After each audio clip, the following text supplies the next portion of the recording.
Hi up guys, in this video I will show you how to clear cake and data on Viber Android.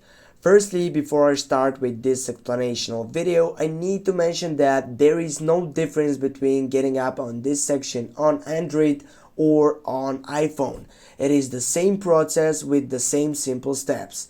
Firstly, you need to get off from your Viber, then you need to go into your settings on your phone. You need to scroll down, take a look for applications, then select the second selection, which is manage applications, and here on the search box you need to type for the application. In this case is Viber.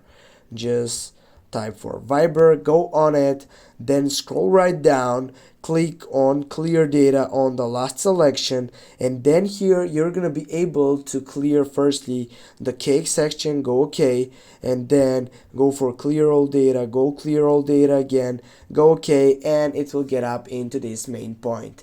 Thanks for watching guys, don't forget to hit that like and share the video. See you soon.